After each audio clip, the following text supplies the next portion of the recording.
Dear student, स्वागत है आपका फिर से अपने यूट्यूब चैनल पे। सबसे पहले आप सबों को दिवाली की ढेर सारी शुभकामनाएं। ठीक है, आज जो हम दिवाली के शुभ अवसर पर आज एक नया टॉपिक स्टार्ट कर रहे हैं जिसका नाम है आपको वैदिक काल। ठीक है, वैदिक काल ये बिहार एसएससी के लिए वैसे इम्पोर्टेंट आपको क्वेश्चंस रहेगा, जिसमें आप लोग देखिए ऋग्वैदिक काल क्या होता है, उत्तर वैदिक काल क्या होता है, इन सारी चीज़ों के बारे में एक एक करके हम लोग बातें करेंगे। ठीक है, चलते हैं वैदिक काल।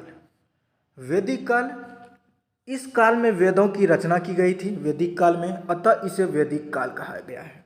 ठीक है, यह पूर्णतः ग्रामीण सभ्यता थी।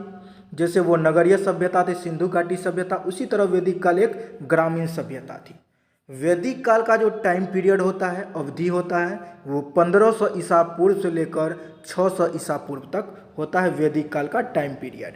ठीक है, एक है संक्रमण काल जो है, सिंधु घाटी सभ्यता का पतन जो है 1750 ईस्वी तक हो गया था। ठीक है, इसके बाद अगले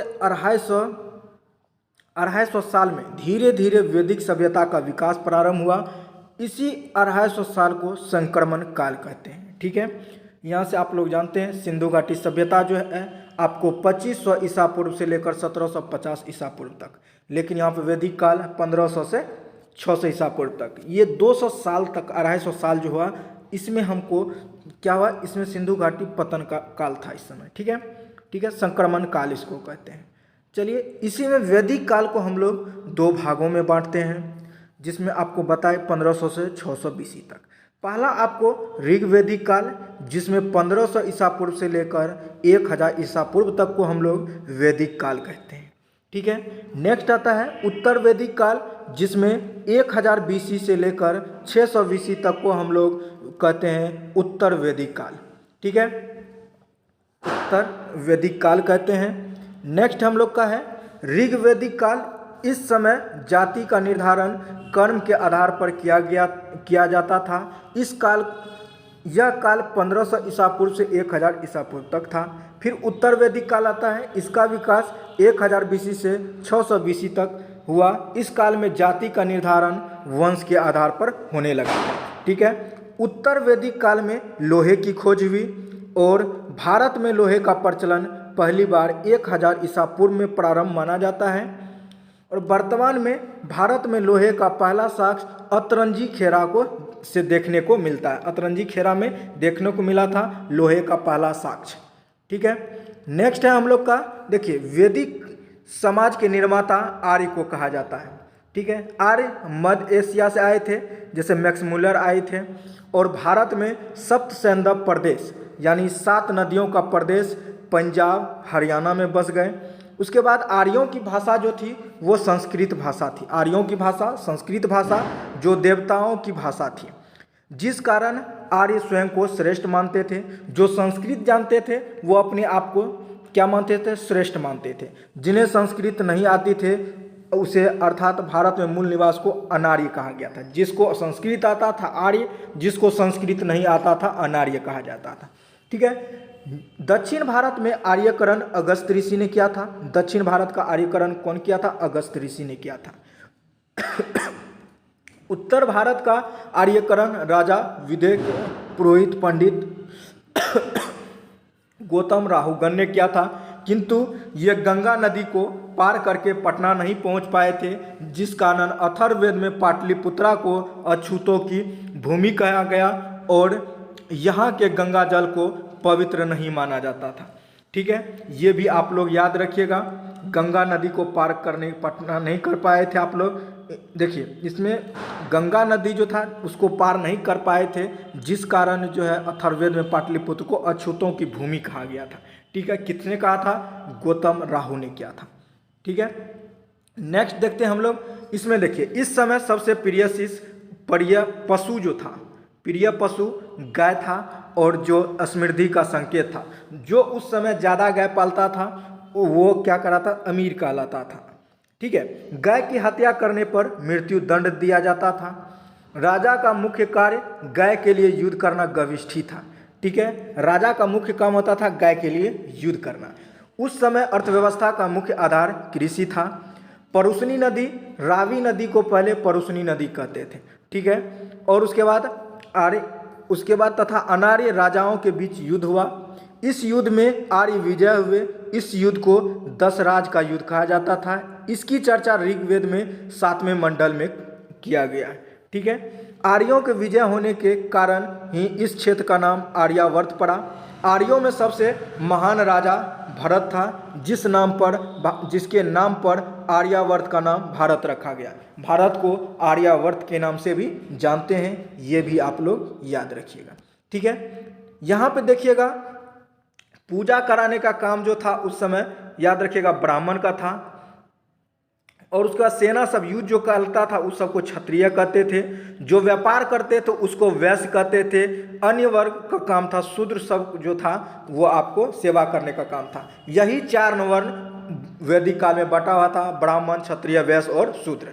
पूजा पाठ पढ़ाने का, पूजा करने का काम ब्राह्मण का था, पूजा करवाने का काम। और उसके बाद जो पढ़ाने का काम करता था उसको ब्राह्मण कहते थे। सेना सब हो गया, जो रक्षा करता था उसको क्षत्रिय कहते थे। व्यापारी वर्ग को हम लोग वैश्य कहते थे और अन्य वर्ग आपको शूद्र में आ जाता था, ठीक है। वैदिक काल में यहाँ पे 4 भागों में बांटा गया, जिसको हम लोग यहाँ पे आप लोग लिखा हुआ है। पूजा पाठ, शिक्षा दीक्षा देने का कार्य ब्राह्मण करते थे, इसकी संख्या कम थी। क्षत्रिय ये रक्षा कार्य करते थे अर्थात सैनिक होते थे, इनकी संख्या वैश्य से कम थी, ठीक है। वैश्य मतलब व्यवसाय, ये बता दिए। शूद्र ये दूसरे के यहाँ सेवा करने का काम करते थे अर्थात नौकरी करते थे, इनकी संख्या सबसे ज़्यादा थी शूद्र की। चलिए नेक्स्ट देखते हैं। नेक्स्ट हम लोग का वैदिक काल की नदियाँ, ये भी आप लोग के लिए इम्पोर्टेंट होगा। जैसे सिंधु नदी, सिंधु को सिंधु ही कहा जाता था, अभी भी नाम है सिंधु ही। पहले वितस्ता था और इसका नाम आजकल झेलम पड़ गया। पहले आस्कनी नाम था, जिसको हम लोग चिनाब आजकल के नाम से जानते हैं। परुसनी नदी जो पहले आधुनिक नाम रावी है, पहलुका नाम परुसनी है। सतलज वर्तमान में है नाम और पहले इसको सतुद्री कहते थे। जैसे व्यास हो गया वर्तमान का नाम, पहले विपाशा कहते थे। गंडक जो आजकल हम लोग के पास है उसको सदानीरा के नाम से जानते थे, ठीक है। वैदिक साहित्य में सर्वाधिक चर्चा सिंधु नदी की है क्योंकि यह सबसे महत्वपूर्ण नदी थी। उसके बाद वैदिक काल के देवताओं के बारे में जान लेते हैं। जैसे इंद्र भगवान, यह सबसे महत्वपूर्ण थे। इनकी चर्चा 250 बार किया गया। इन्हें युद्ध तथा वर्षा का देवता कहते थे। इन्हें पुरंदर भी कहते हैं। इंद्र भगवान का दूसरा नाम पुरंदर भी है। और उसके बाद अग्नि जो है इसकी चर्चा 200 बार है। अग्निदेव की चर्चा 200 बार। और वरुण की यानी वायु के देवता, सोम देवता यानी जंगल के देवता, मारुत यानी तूफान के देवता, रुद्र यानी सबसे क्रोध वाले देवता को रुद्र देवता कहते थे। इन्हें पशुओं की देवता भी कहते थे, ठीक है। विष्णु संरक्षण एवं पालनकर्ता को हम लोग विष्णु कहते थे। यहाँ पे गविष्ठी है, गाय के लिए जो आपको युद्ध किया जाता था उसको हम लोग गविष्ठी कहते थे, ठीक है।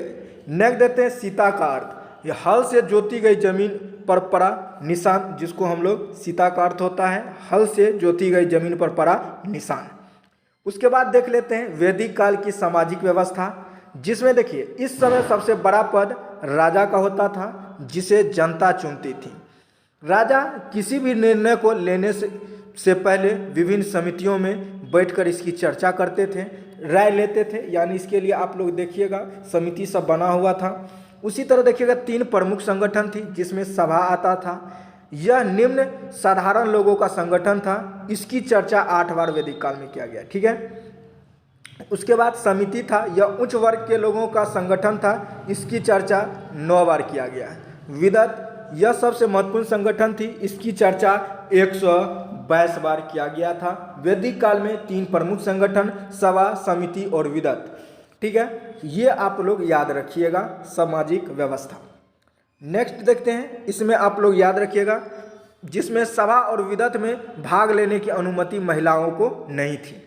और वैदिक समाज की सबसे छोटी इकाई गांव था और जिसके मालिक को ग्रामिक कहते थे, ठीक है। सबसे बड़ी इकाई जन होता था जिसके मालिक को राजन कहते थे। वैदिक काल में 6 दर्शन दिए गए। 6 दर्शन था जिसमें आप लोग याद रखिएगा सांख्य दर्शन जो कपिल द्वारा रचित है, न्याय दर्शन गौतम, उसके बाद योग दर्शन पतंजलि, वैश्विक दर्शन कनाद, उत्तर मीमांसा वदरायण, उसके बाद पूर्वी मीमांसा जैमिनी। ये आपको षष्ठ दर्शन वैदिक काल के हैं। कौन किसकी रचना किए हैं ये आप लोग याद रखिएगा, सबसे इंपॉर्टेंट है। ठीक है, गौतम बुद्ध, रुक जाइए, एक आपको है गौतम बुद्ध के अधिकतर उपदेश सांख्य दर्शन में लिए गए हैं, सांख्य दर्शन से लिए गए हैं, ये भी आप लोग याद रखिएगा। उसके बाद है सिंधु घाटी सभ्यता और वैदिक काल में अंतर। उत्तर वैदिक काल में लोहे की खोज हो जाने के कारण कृषि तथा अर्थव्यवस्था में तेजी से परिवर्तन होने लगा और समाज धीरे धीरे ग्रामीण सभ्यता से नगरीय सभ्यता की ओर अग्रसर होने लगा। जन का आकार बढ़कर जनपद हो गया और यह जनपद आगे चलकर महाजनपद हो गया। ठीक है, उसके बाद उत्तर वैदिक काल में जब अतरंजी खेरा से लोहे की खोज हुई तो उत्तर वैदिक काल की अर्थव्यवस्था पशुपालन के स्थान से कृषि पर आधारित हो गया। महाजनपद का काल सिंधु घाटी सभ्यता के बाद दूसरी नगरीय सभ्यता थी। भारत में कुल 16 महाजनपद हुए, जिनकी चर्चा जो है बौद्ध ग्रंथ अंगुत्तर निकाय एवं जैन ग्रंथ भगवती सूत्र में किया गया है, ये भी आप लोग याद रखिएगा। भारत में कुल 16 महाजनपद हैं, जिनकी चर्चा गौतम बौद्ध ग्रंथ अंगुत्तर निकाय तथा जैन ग्रंथ भगवती सूत्र, ये तो आपको बता ही दिए। उसके बाद देखिए 16 महाजनपद में सबसे समृद्ध तथा शक्तिशाली महाजनपद मगध था। ठीक है, वैदिक काल में कर को बलि कहते थे, जबकि देवताओं को खुश करने के लिए पशु बलि दी जाती थी। ठीक है, ये था आप लोग के लिए वीडियो, यहीं तक। मिलते हैं फिर से नेक्स्ट वीडियो में, तब तक के लिए thank you so much for watching this video.